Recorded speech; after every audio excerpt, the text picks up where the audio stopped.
오늘 설교 제목이 지팡이에서 싹이 나리라 읽으신 본문에 있는 말씀입니다. 혹시 여러분 기억하시는지 모르겠습니다. 42살 먹은 아들이 72살 잡수신 아버지에게 용돈을 타서 쓰게 된 것 같습니다. 무엇 때문에 40 넘은 아들이 70 넘은 아버지에게 용돈을 타게 썼는지 당시 신문에 구체적인 기사가 났습니다마는 아버지가 용돈을 주면서 아들에게 꾸중을 했습니다. 용돈 좀 아껴 써라. 얼마든지 70 넘은 아버지가 40 넘은 아들에게 용돈 주면서 꾸중했단 말이죠.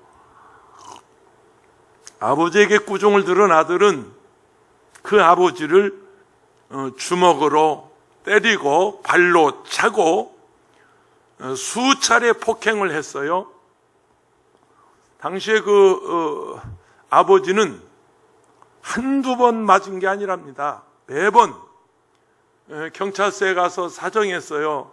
선처해 주세요. 내 아들입니다. 용서해 주세요.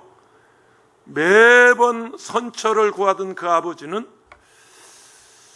그날은 의정부 경찰서를 찾아갔습니다. 찾아가서 내 아들 벌 좀 내려주세요. 도무지 감당할 수가 없습니다. 당시에 사회에 큰 충격을 주었던 아들이 아버지를 폭행한 사건이었습니다. 엊그제 여러분 뉴스 보셨나요? 30대 아들이 주식의 재산을 탕진한 60대 아버지를 감금하고 폭행했다는 뉴스가 바로 지난 주간 뉴스에 떴었습니다. 어느 초등학교 여자 선생님이 잘못한 아이를 벌 주려고 하니까 동급생들이, 초등학교 학생들이, 초딩들이 스마트폰 가지고 사진을 찍어요. 만약에 그 아이 벌 주면 인터넷에 올리겠습니다. 경찰에 신고하겠습니다. 학교 선생님이 제자가 잘못해서 벌 주려고 했더니 사진 찍어서 인터넷에 올리겠다는, 경찰에 신고하겠다고 협박을 했어요. 참 슬픈 세상에 살고 있습니다. 아버지의 권위가, 학교의 선생님의 권위가 땅에 짓밟히고 떨어진 이 험악한 세상을 우리는 살고 있습니다. 이렇게 우리 사회 곳곳에 충격적인 일들이 일어나는 것은 어디 학교나 가정 문제뿐만 아닙니다. 국가의 대통령을 비롯해서 지도자들의 권위가 땅에 떨어졌다고 하는 방증입니다. 우리나라 국가 지도자들의 권위가 땅에 떨어져 버렸고, 한국교회 목회자들을 비롯한 종교 지도자들의 권위를 인정받지 못하는 세상에 살고 있습니다. 여러분, 며칠 전 한국교회 지도자 16명이 청와대, 아마 가자고 해서 갔는지 오라고 해서 갔는지 잘 모르겠습니다. 그 대통령이 16명의 교계 지도자들을 앉혀놓고 서당의 훈장님이 학생들 훈시하듯이, 저는 그 뉴스 방송을 보면서 아하, 이 세상 다 됐구나. 대통령이 종교 지도자들입니다. 한국교회를 대표하는 16분들을 앉혀놓고 심하게 나무라는 것을 보았습니다. 아마 대통령도 지나고 나서 무슨 말을 들었던 것 같습니다. 그 이튿날 사회수석을 통해서 그 16분들에게 충분히 이해했다고, 말하자면 목사님들의 의견을 충분히 이해했다고 다시 이렇게 사과 아닌 사과를 하는 거 보았습니다. 우리 사회에 왜 이런 일이 일어나고 있는 것인가? 두 가지입니다. 권위와 권위주의가 충돌하면서, 혼동하면서 권위주의를 적폐라고 청산한다고 하죠. 적폐 청산이다, 권위주의 청산하니까 우리나라는 군사독재를 겪은 나라입니다. 상당한 어떤 권위를 가지고 나라를 다스린 권위주의가 팽배한 심지어 말이죠, 아파트 경비원만 돼도 갑질을 합니다. 직장에서 상사들이 아래 사람들에게 갑질을 하는 권위주의의 나라, 이걸 청산하겠다고 이 정부가 지금 일하는 거 아닙니까? 좋습니다. 권위와 권위주의가 혼동하면서 이런 불행한 일들이 일어나고 있습니다. 권위가 인정받지 못하는, 권위주의를 청산한다고 권위가 세워지지 않는 그런 지금 말하자면 세상에 살고 있습니다. 권위란 조직을 통솔하여 따르게 하는 힘이고 공동체를 끌어가는 에너지입니다. 이 사회 질서 유지를 위해서 공권력이 살아나야 돼요. 다시 말하면 권위가 존중돼야 돼요. 그런데 이 권위주의를 철폐한다고, 적폐라고 말하자면 권위마저 무너져버린, 권위마저 세워지지 않는 그런 세상이 되었습니다. 권위주의는 맹목적으로 권위에 복종하는 태도입니다. 힘에 굴복하는, 굴종하는 권위주의는 공동체를 병들게 합니다. 철저하게 청산돼야 맞습니다.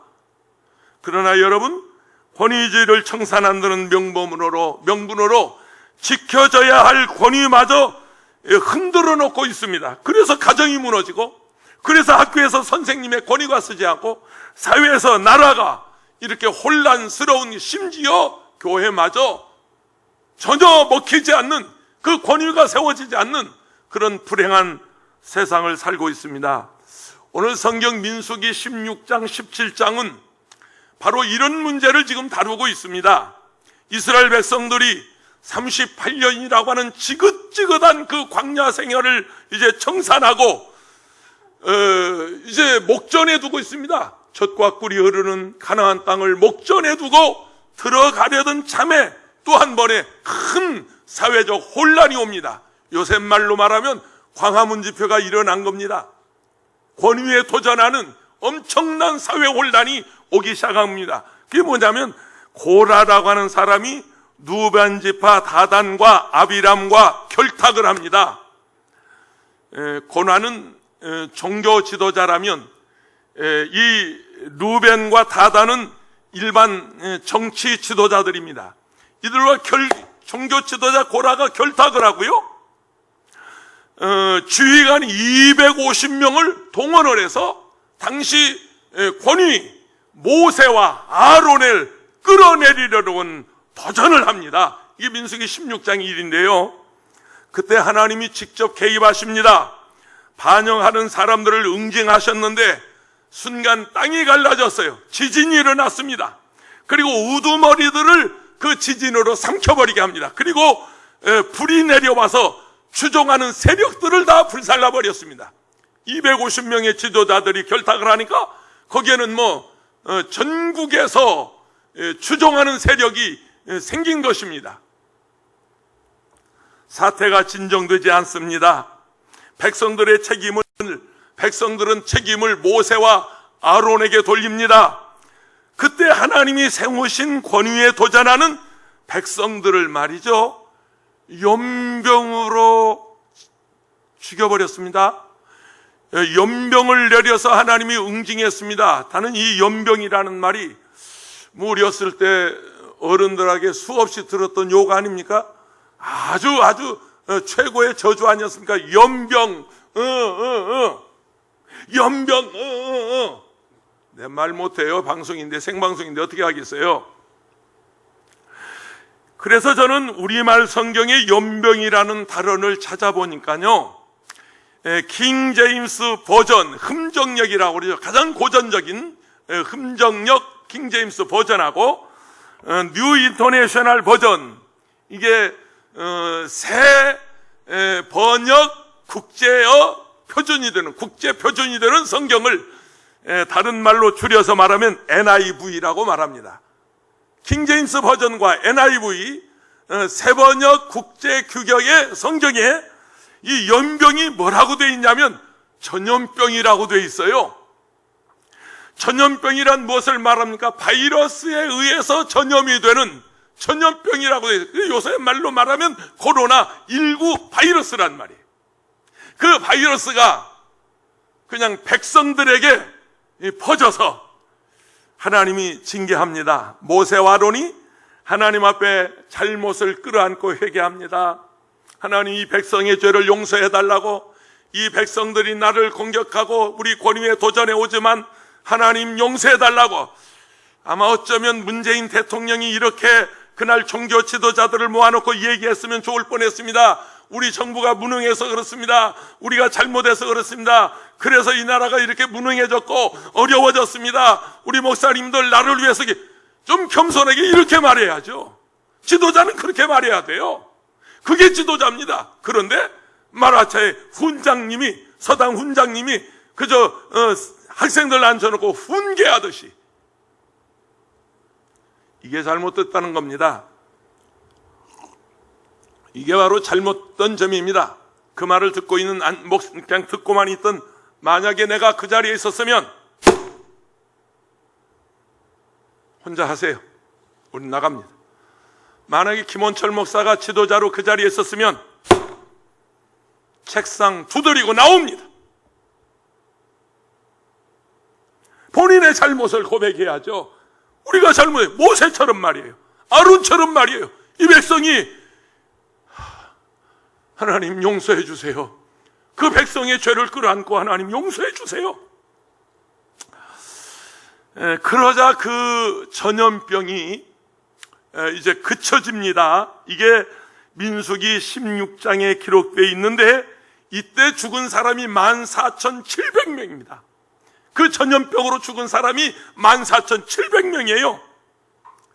민수기 17장은 이어서 말이죠, 이 권위의 문제를 말씀하고 있어요. 하나님이 세우신 권위를 지금 하나님이 지금 다시 세우는 말씀인데, 진정한 권위는 무엇이고 그 권위는 어떻게 세워지는가를 오늘 본문을 통해서 말씀하고 있습니다. 다시는 이 권위에 도전하지 않도록 하나님이 특별 조치를 취한 것이 오늘 본문이고 민수기 17장의 말씀입니다. 하나님께서 세우신 권위가 흔들리지 않도록 하나님이 한 가지 기적을 행하십니다. 그게 뭐냐고요? 지팡이에서 싹이 나게 한 사건입니다. 첫째로요, 권위를 세워주신 하나님에 대해서 민수기 17장 10절은 이렇게 말씀합니다. 야훼께서 또 모세에게 이르시되 아론의 지팡이는 증거궤 앞으로 도로 가져다가 거기 간직하여 반역한 자에 대한 표징이 되게 하여 그들로 내게 대한 원망을 그치고 죽지 않게 할지니라. 12지파의 대표가 지팡이 하나씩을 가져다가 그 지팡이에 지파 이름을 쓰게 하고, 레위 지파는 레위라 쓰지 않고 거기에 아론이라, 아론의 지팡이라고 이름을 쓰게 했습니다. 이 지팡이를 언약궤 앞에 두었다가 다음날, 하루가 지난 다음날 가보니까 12지팡이 중에서 아론의 지팡이에 움이 돋아요. 바짝 말았던 지팡이에 움이 돋고 순이 나와요. 꽃이 피었어요. 거기 열매가 맺어졌습니다. 이걸 우리말 성경에 살구 열매라고 그러는데, 제가 마포에서 무역하는 어느 사장님 사무실에 기도해 주러 갔더니 그 당시에 이 열매, 다시 말하면 그 중동대추라고 그래서 아주 초콜릿처럼 맛있고 달고 아주 나는 먹어봐서 합니다. 안 먹어본 사람 맛을 몰라요. 그런 그 열매가 맺게 된 거예요. 12지팡이에서 아론의 지팡이만은 언약궤 안에 넣어서 보관하게 합니다. 그게 증거궤예요.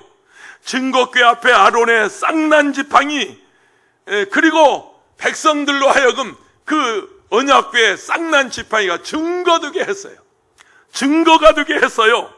여러분, 권위는 두 가지가 있습니다. 개인적인 권위가 있고 공동체의 권위가 있습니다. 어떤 조직의 권위가 있습니다. 예를 들어 회장님, 사장님, 그 조직의 권위입니다. 거기 도전하면 말단 사원이 도전하면 안 되죠. 이 권위는 있는데, 개인적인 권위는 어떤 사람이냐면 남다른 능력에서 나오는 권위입니다. 누구도 비교할 수 없는, 누구도 견딜 수 없는 개인적인 능력, 지적 능력, 아니면 어떤 기술의 능력, 어떤 노래 능력, 그런 개인적인 권위가 있습니다. 예를 들어서 알베르트 아인슈타인 박사는, 이런 사람은 탁월한 지적 능력 때문에 세계적인 사람들이 이를 존경하고, 지금까지도, 이가 세상 떠난 지가요 1955년에 세상을 떠났으니까 지금 뭐 엄청난 세월이 지났는데 지금도 그 권위는 인정이 되고 있어요. 그를 존경하고 있어요. 또 하나 있어요. 루치아노 파바로티. 이분은 2007년도에 세상을 떠났습니다. 이분의 노래 솜씨를 오늘 우리 성가대 부부가 찬양 잘했는데, 그래도 저 루치아노 파바로티 그 비가면 안 되지, 그치? 비가면 안 되죠. 이건 세계적인 테너 가수, 뭐 아무도 흉내낼 수 없는 그의 노래 솜씨. 요즘 무슨 노래, 그냥 젊은이들이 지금 노래 자랑한다고 지금 텔레비를 막 달구고 있던데요. 이 노래 솜씨는 그가 세상을 떠났지만 그의 권위를 인정하고 있어요. 뿐만 아니라 우리 조영기 원로 목사님, 지금 어려우신데요, 몸이 좀 아프신데, 이분은 세계 최대 목회자입니다. 누가 무슨 얘기해도 세상에 한 목회자가 교회를 개척해서 80만 성도를 모았다. 여러분, 이거 엄청난 일입니다. 물론 개인적으로 좀 여러 가지 말들도 있고 그렇지만, 이분의 권위, 이분 목회자로서, 설교자로서, 복음 전도자로서의 이분의 그 권위는 누구도 따를 수 없는, 누구도 흉내낼 수 없는 그런 존경받는 개인적인 권위가 되었습니다. 또 하나 권위는 조직에서 나옵니다. 대표적으로 자유민주주의는 선거를 통해서 대통령이나 국회의원이나 지자체장들을 뽑습니다.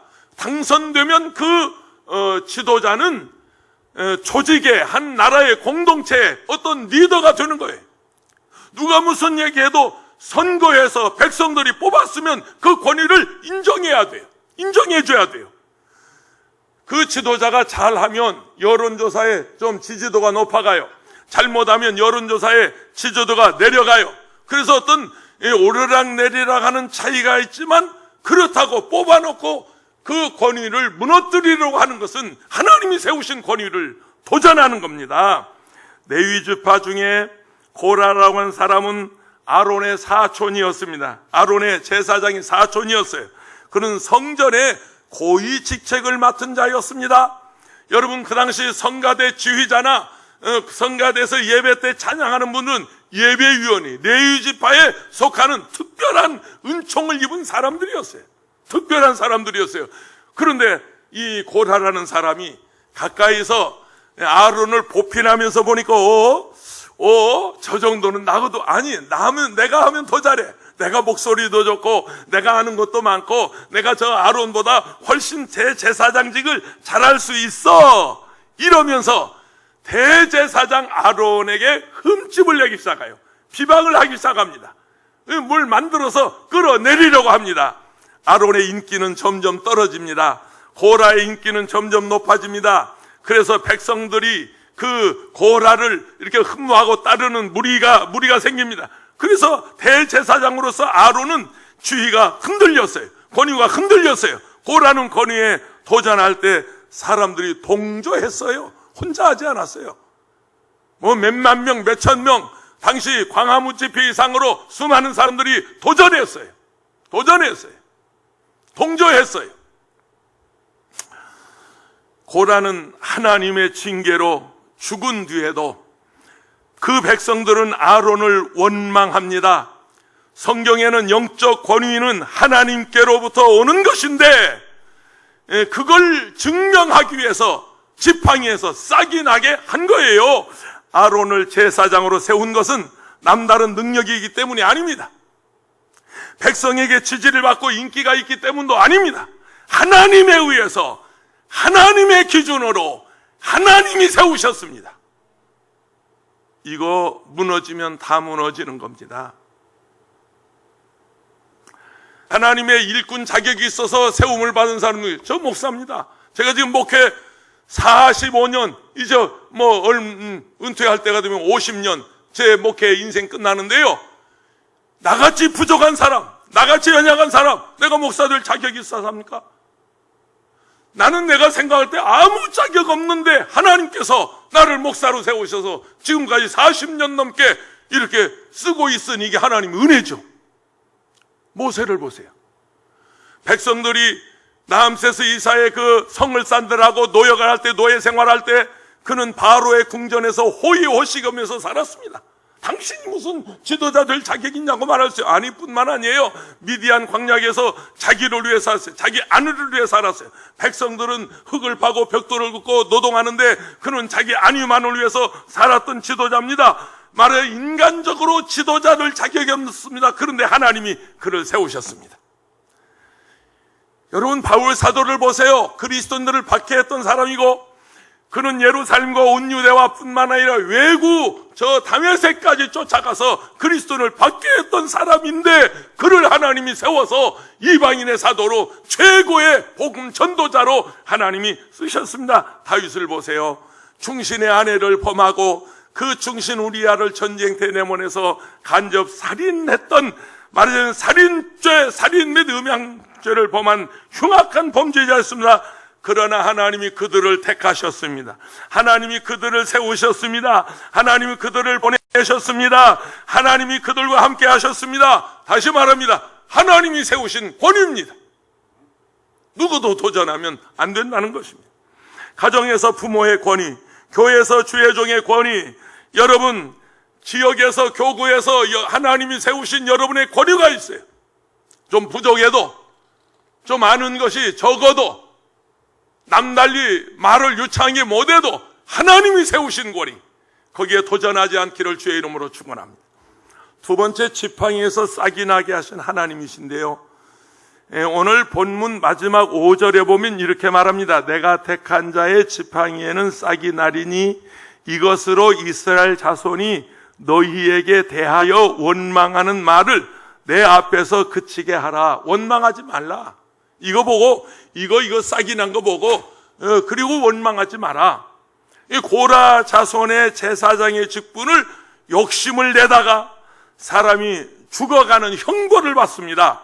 그때 아론의 지팡이에 싹이 나는 기적을 그들은 눈으로 보았습니다. 12지파가 지팡이 하나씩을 취하게 하고 지팡이의 족장에 이름을 쓰게 하되 내 이 지팡이에는 아론의 이름을 쓰라고 본문에 말합니다.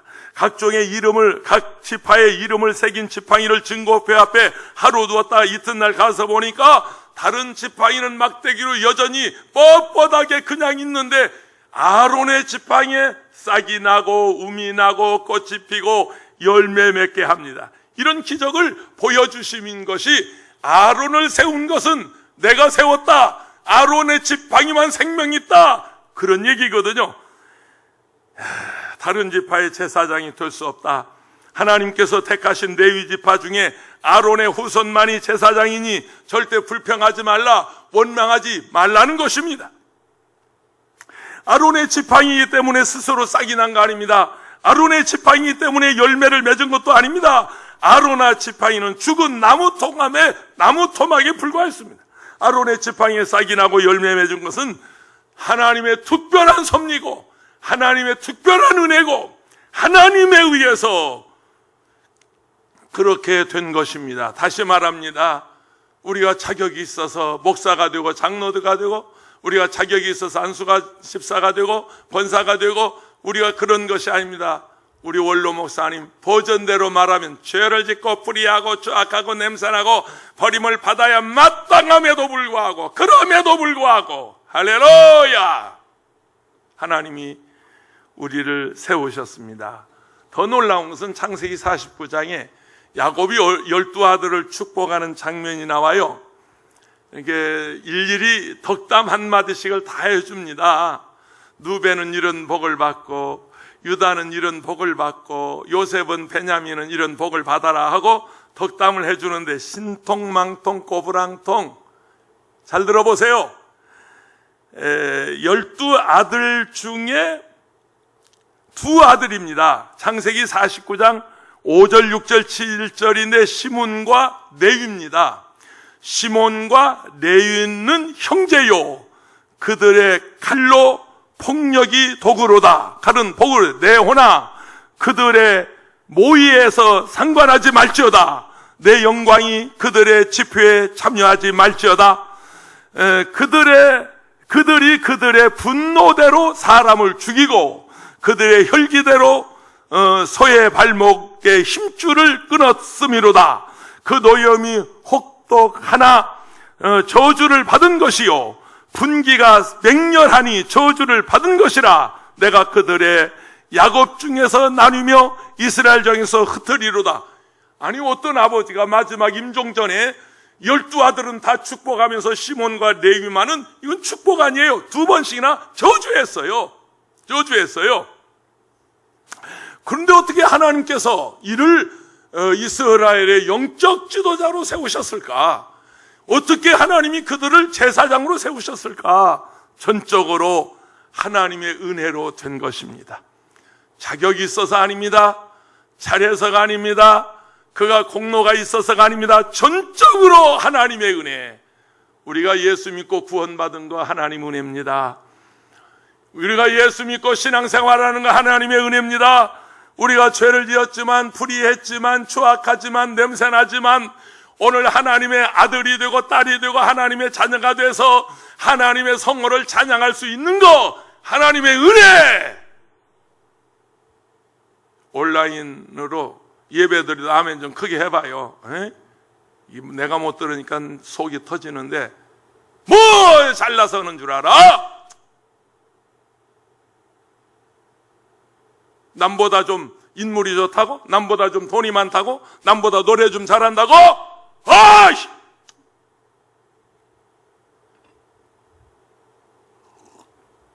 우리 주의자 네 분 들으라고 한 소리 아니니까 절대 고깝게 생각하지 마라.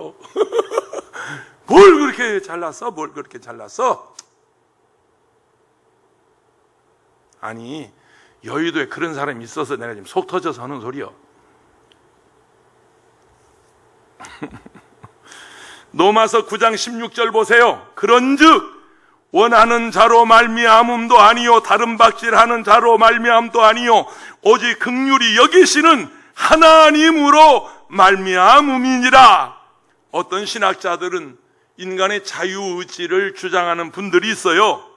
스스로 하나님을 우리가 찾아왔기 때문에 하나님이 우리를 구원한 것이다. 그래서 인간의 자유의지 이거 주장하는 분도 있어요. 그러나 오해하지 마세요. 하나님이 태초부터 영원전부터 하나님 우리를 택하셨고 우리를 부르셨고 우리를 세우셨고 할렐루야. 이래서 우리가 주의 종이 되고 예수 믿고 구원받은 것이지 내가 찾아왔기 때문에 내가 하는 그만이지.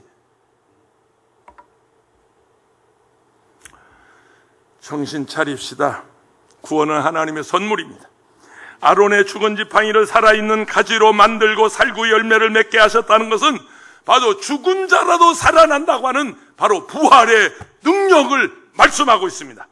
로마서 4장 17절에 기록된 바 내가 너를 많은 민족의 조상으로 세웠다 하심과 같으니 그가 믿는 바 하나님은 죽은 자를 살리시며 없는 것을 있는 것으로 부르시는 이시니라. 지팡이의 싹이라는 것을 보고 아론을 제사장으로 세우셨다는 것을 믿는 사람들은 죽지 않고 불평하고 원망하는 사람들은 죽었어요. 감사합시다. 할렐루야. 나를 세우신 하나님께 감사합시다. 나를 쓰시는 하나님께 감사합시다.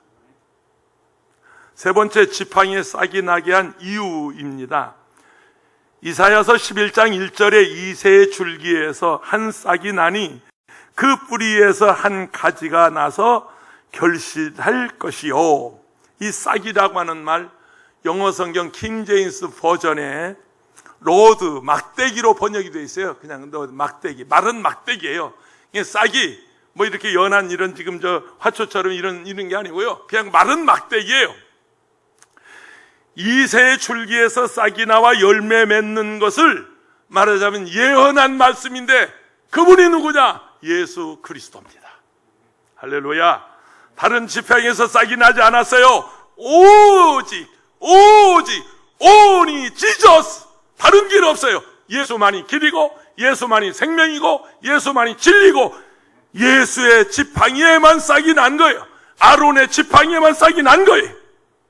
도대체 그 의미가 무엇인가? 첫째는요, 예수 그리스도만 우리를 죄에서 구원하시고 우리에게 생명을 주시는 유일무이하신 구원자요, 우리의 메시아요, 우리의 그리스도요, 우리의 구세주요. 할렐루야. 천하 인간에게 구원받을 만한 이름을 우리에게 주신 적이 없어요. 오늘날 이만희 같은 사람, 저 문선명이 같은 사람, 죽어버렸지만 박태성이 같은 사람, 유재, 이런 이단 사이비에게 여러분 구주의 자격이 없어요. 싹이 나지 않았어요. 예수, 오직 예수. 할렐루야.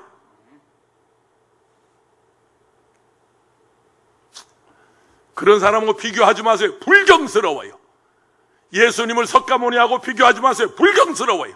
마호메트하고 비교하지 마세요. 불경스러워요. 공자하고도 비교하지 마세요. 불경스러워요.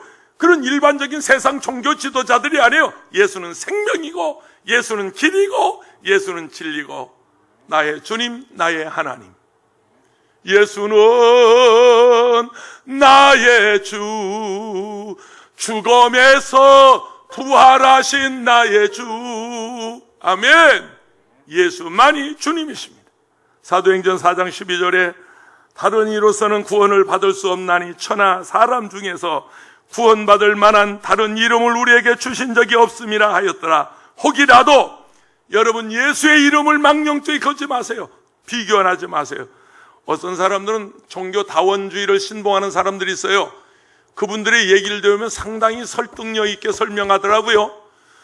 저 백두산이라고 하는 정상이 있는데 저 장백산, 저 중국 쪽으로 돌아서 가도 되고 이북에서 돌아가도 되고 동으로 가도 되고 서로 가도 되고 남에서 가도 되고, 아니 그 백두산 천지에 올라가기만 하면 되는 거지 가는 길이 무슨 상관이냐. 석가로도 가고 공자로 가도 마음에 까불지 마. 비교하지 마세요. 그 종교 다원주의입니다. 만약에 아론의 지팡이 위에 다른 지팡이에 싹이 났다면 종교 다원주의를 우리가 글쎄 그럴 수도 있겠다 그렇게 말할 수 있어요. 그러나 다른 지팡이에 싹이 나지 않았어요. 오직 아론의 지팡이, 예수만이 길입니다. 거기에 답이 있어요. 두 번째는 아론의 지팡이에만 싹이 난 것은 예수 그리스도는 하나님과 연합된 자, 예수와 연합된 자만 열매를 맺을 수 있다. 이 레위라고 하는 말이요, 하나님과 연합이라고 하는 뜻을 가지고 있어요. 레위라는 이름 자체가 하나님과 연합입니다. 레위 지파가 하나님께 연합이 되어서 거기서 싹이 나고 꽃이 피고 잎이 피고 거기서 열매 맺은 거예요. 예수와 연합된 자만이 인생에 있어서 um이 돋고 할렐루야, 순이 나고 할렐루야, 꽃이 피고 열매 맺는. 예수 없으면 비 없는 뭐요? 구름이요, 물 없는 사막이요, 아니 안 꼽는 찐빵이다. 안 꼽는 찐빵이지. 죽은 막대기에 꽃이 핀 것처럼 어떤 때는 보일 때도 있어요. 다른 지팡이에도 꽃이 있는 것처럼 보여요. 어허 저 예수도 안 믿는데 저 집은 잘 되네. 저 집 자식들은 어떻게 저렇게 잘 나가. 예수도 안 믿는데 뭐 잘 되는 게 많아. 저기 저 그런데 속지 마세요. 짝퉁이요, 좋아요, 가짜요. 이미테이션이요. 거기에 속지 마세요. 생명은 하나밖에 없어요. 할렐루야. 어떤 때는 꽃이 핀 것처럼 보여요. 잘 되는 것처럼 보여요. 그러나 조화란 말이에요. 짝퉁이란 말이에요. 이미테이션. 거기에 속지 않기를 축원합니다. 세상 사람 날 부러워 아니하여도 나도 역시 세상 사람 부럽지 않네. 하나님의 크신 은혜 생각할 때에, 아무도 없으니까 춤이나 한번 주자. 할렐루야 찬송이 저절로 나. 우리끼리 그냥 해. 뭐 어차피 뭐 보는 사람도 없는데 뭐 다 일어나서 춤이나. 세상 사람 날 부러워 아니하여도 나도 역시 세상 사람 부럽지 않네. 하나님의 크신 은혜 생각할 때에 할렐루야 찬송이. 한 번 더 해. 자기들도 좀 일어나봐. 춤 좀 춰봐 한번. 이게 몇 사람 없지만 사실 세상 사람 날 부러워 아니하여도 나도 역시 사람 부럽지 않네. 하나님의 그 신은혜 생각할 때에 할렐루야 찬송이 저절로 나네. 세상 너무 집착하지 맙시다. 세상 것에 너무 집착하지 맙시다. 예수 한 분으로 만족하며 살기를 축원합니다. 기독교는 착하고 선하게 살라고 하는 윤리 도덕만을 가르치는 종교가 아닙니다. 예수께서 다시 살아난 것처럼 우리도 그 생명으로 다시 산다. 다시 살아난다. 우리는 언제가 죽을 것입니다. 심한 예언 하나 할까요? 다 죽을걸? 안 죽냐? 안 죽을 사람 누구 있어? 아이고 주여. 마른 막대기처럼 보일지라도 다시 싹이 나고 꽃이 피고 열매 맺고 부활의 영광을 누리게 될 것입니다. 이것이 기독교만에 가진 독특한 교리고 진리고 생명입니다. 다른 종교 이런 거 없어요. 요한복음 11장 25절에서 27절 예수께서 이르시되 나는 부활이요 생명이 나를 믿는 자는 죽어도 살겠고 무릇 살아서 나를 믿는 자는 영원히 죽지 아니하리니 이것을 내가 믿느냐 이르되 주여 그라하외다. 주는 그리스도시요 세상에 오시는 하나님의 아들이신 줄 내가 믿나이다. 내 믿음대로 될지어다. 내 믿는 대로 될지어다. 기도합니다. 하나님, 다 죽은 것처럼 보이지만